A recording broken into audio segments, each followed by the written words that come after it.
Voici la lecture linéaire du texte 6 pour l'oral du bac français de Colette. Texte dédié à Mathilde Morny, amante de Colette depuis qu'elle s'est séparée de son mari Willy, dont elle a divorcé en 1910. Entre 1907 et 1910, Colette vit avec Missy, en baie de Somme, près de la Manche. Elles se sont éloignées de son pays natal. Au bord de la mer, elle évoque ses pensées pour sa terre natale en Bourgogne-Saint-Sauveur en Puisaye. La narratrice imagine y retourner avec son amante, mais cela devient bientôt un monde imaginaire. C'est à la fois un moment de confidence, de lien avec son amante, mais aussi une véritable nostalgie qui semble la faire souffrir. Il convient de se demander comment cette évasion, dans un souvenir de sa terre natale, permet à la fois un retour sur soi et une ouverture à l'autre. Pour ce faire, il conviendra de voir que ce texte se divise en 4 mouvements.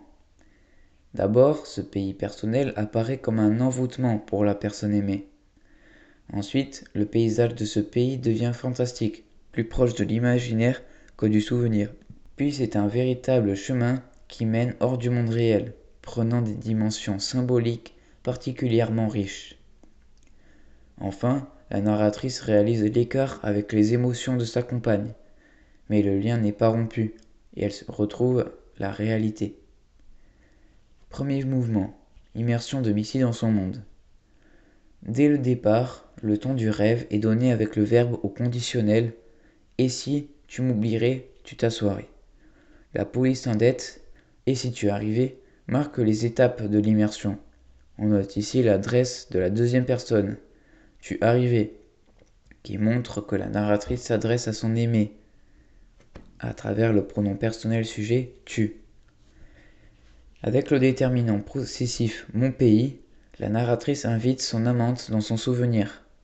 Le groupe nominal mon pays indique un caractère très intime entre le paysage et la narratrice. Ce pays semble mystérieux, il est reculé comme l'indique le complément circonstanciel de lieu au fond du jardin, ainsi que les différentes descriptions, noir de verdure et sans fleurs. Le paysage apparaît donc plein d'ombre et de végétation.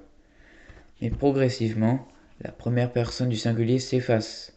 Mon pays du début devient ta vie. À la fin du mouvement. La première personne devient objet. Tu m'oublierais. Avec le pronom personnel M. Puis laisse place à la voix pronominale tu t'assoirais. La narratrice confie donc son souvenir à la destinataire du texte.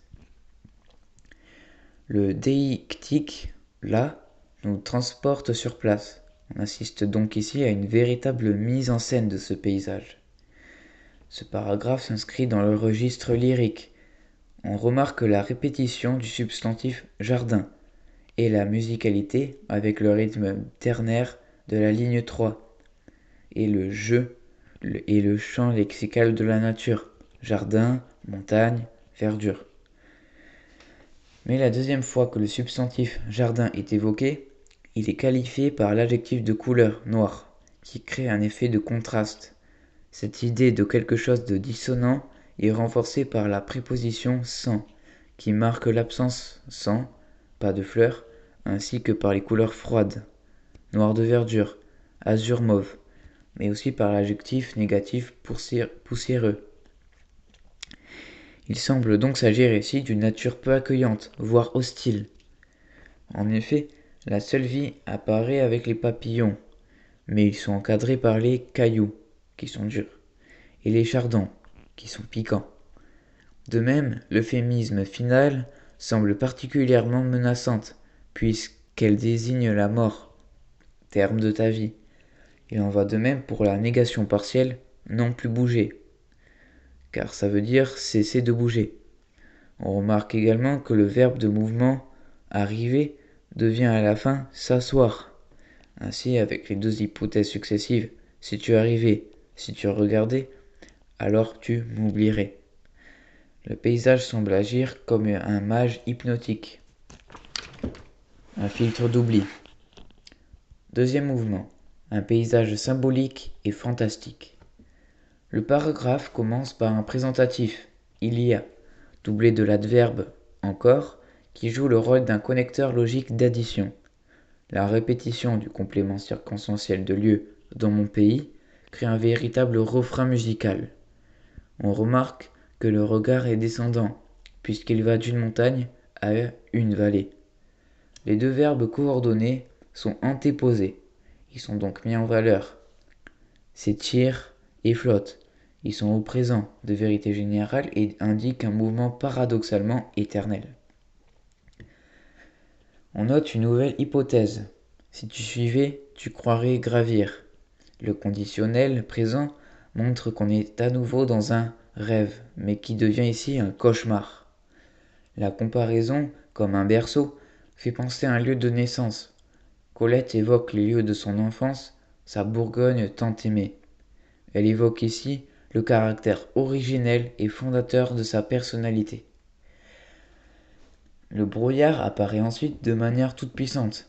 Cette image du fil de brouillard renvoie peut-être au fil de la vie, coupé par les Parques, déesses de la mythologie romaine. L'oxymore gracieux spectre évoque un fantôme qui aurait une qualité séduisante. Tout cela semble bien inquiétant et mystérieux. La personnification du brouillard repose sur une gradation, ici de plus en plus concrète, ténue, blanc, vivant. Le brouillard prend vie progressivement. Le participe passé couché achève cette personnification. L'anadiplose, un fil de brouillard, un brouillard blanc, illustre le fil ininterrompu de ce brouillard qui s'étire. De plus, les points de suspension allongent la phrase et le mystère. L'air humide, etc. Le brouillard apparaît comme un monstre en mouvement qui change de forme au fur et à mesure. D'abord une personnification femme endormie, puis une animalisation serpent langoureux. Enfin une métaphore cheval à coups de chimère. Ces transformations sont d'autant plus inquiétantes qu'elles s'associent avec des allitérations en F. Ils se font, il se fait. On relève ensuite une comparaison paradoxale, vivant comme une âme. C'est un paradoxe ici, si l'on songe que l'âme est ce qui persiste après la vie. L'étrangeté et le malaise perdurent ici. De même, l'hypothèse « si tu restes trop tard » sonne comme une malédiction. Le non-retour que l'on évoque souvent dans les mythes et les contes de fées. Ici, les verbes au futur semblent prophétiques. Se saisira, seront. De plus, la métaphore filée du filtre boire l'air glacé fait penser au fleuve antique du Lété, qui apporte l'oubli. On trouve dans ce paragraphe des synesthésies qui mêlent les perceptions. Boire l'air glacé, qui porte brouillard, vue, toucher, goût. La magie qui se dégage d'ici est donc envoûtante et angoissante. Cet oubli du réel va dès lors nous emmener dans un autre monde. Troisième mouvement. Une échappée hors du monde réel. Colette relance sa description avec deux verbes à l'impératif. L'adverbe encore souligne son avidité à se replonger dans ce rêve éveillé. Le croisement des pronoms personnels de première et deuxième personne avec le pluriel des mains entremêlées, tes mains, les miennes, on voit ici la fusion entre les deux femmes, mais aussi avec le monde végétal, car les digitales évoquées une ligne plus loin sont des fleurs qui évoquent les doigts. On note ensuite une nouvelle hypothèse. Si tu suivais, tu croirais gravir. Le conditionnel montre qu'on est à nouveau dans un rêve étrange, comme l'indique l'article indéfini, un petit chemin, qui lui donne du mystère. On retrouve le refrain dans mon pays, comme une petite musique à chaque étape du rêve. Cette fois, il ne s'agit plus seulement d'un tableau à contempler, mais d'un paysage dans lequel on peut entrer et où Colette devient initiatrice. Un petit chemin que je connais. Cette proposition subordonnée relative la fait apparaître comme un guide.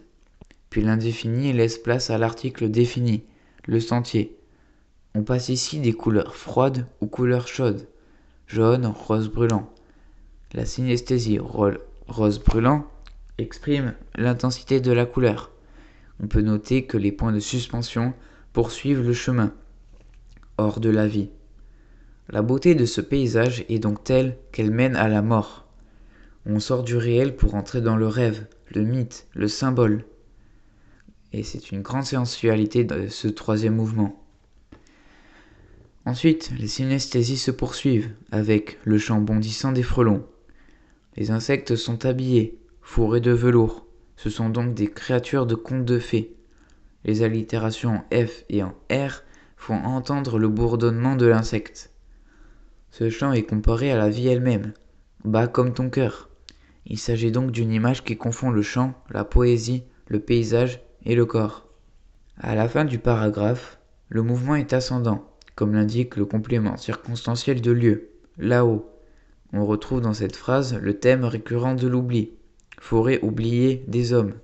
Ce paysage n'est pas seulement extérieur, il vit à l'intérieur de la narratrice puisque les sons de son propre corps se confondent avec ceux du paysage. Bas à tes oreilles comme le sang même de mon cœur. Cette description est donc aussi une introspection. Cette forêt est pleine d'étrangeté, elle est ancienne, oubliée des hommes, d'une beauté envoûtante et synonyme de mort, où finit le monde. Ce paysage est donc celui de l'au-delà. L'impératif est répété comme pour créer une boucle. Écoute bien. L'envoûtement a rendu les paroles de Colette énigmatiques. Soudain, les points de suspension marquent l'inachèvement de la phrase. Quatrième mouvement, un brusque retour à la réalité. Ce paragraphe s'ouvre sur l'adverbe comme, qui exprime une émotion forte. Le paysage s'efface soudain pour faire place à un visage, le visage de Missy qui porte les traces de l'envoûtement, pâle et les yeux grands. Puis plus loin, les yeux grands deviennent les yeux jaloux. Le pays d'enfance de Colette est donc comme un rival dans la relation amoureuse présente. Les yeux jaloux désignent en fait la jalousie de Missy. Les deux personnages éprouvent des émotions différentes. Le verbe « il faut » exprime une contrainte. On retrouve le refrain échangé. Cette fois n'est plus « mon pays », mais « de mon pays » qui revient 2 fois ici. On peut mentionner ici une personnification végétale. Mes racines saignent. Les souvenirs de Colette sont donc comme une plante arrachée à son terreau. C'est une souffrance qui l'éloigne de sa compagne. Le préfixe de répétition « refasse » accompagne l'adverbe « encore ». Cela montre que cette tristesse, cette douleur est récurrente. Missy, de son côté, la rappelle, comme l'indique le verbe au présent d'énonciation. Colette se répond à elle-même « je ne sais plus ». Elle fait les questions et les réponses. L'exclamation est en fait une interrogation. Que t'ai-je dit ? Les points de suspension matérialisent ce vide de la mémoire. La répétition « je parlais » imite le bavardage inconscient. La métaphore du chemin montre combien son esprit s'est éloigné du réel. Il faut que je refasse le chemin. C'est une nécessité. Le complément circonstanciel de but, pour oublier la mer et le vent, montre les raisons de sa rêverie. Elle veut quitter le réel, qui lui déplaît pour retourner dans sa Bourgogne adorée. Le champ lexical de l'arrachement suggère que ce retour au présent est vécu comme un exil, qu'une fois encore j'arrache mes racines qui saignent. La métaphore du déracinement montre la douleur. La négation restrictive « je ne voulais qu'oublier le vent et la mer » montre que ce n'est pas sa compagne, mais bien le jour gris qu'elle veut oublier. Conclusion. Ce passage constitue donc une véritable immersion progressive, impressionnante, dans un souvenir personnel. Bientôt, le souvenir devient un véritable paysage état d'âme aux séductions hypnotiques. En évoquant longuement ces images liées aux angoisses de la vie et de la mort, Colette semble s'éloigner de l'être aimé. Pourtant, en lui dédiant ce texte, elle en fait une confidence, établissant ainsi avec sa compagne un lien poétique singulier. En écrivant cette invitation à rejoindre un pays personnel, fait de souvenirs et d'imaginaire, Colette songe certainement à l'invitation au voyage de Baudelaire.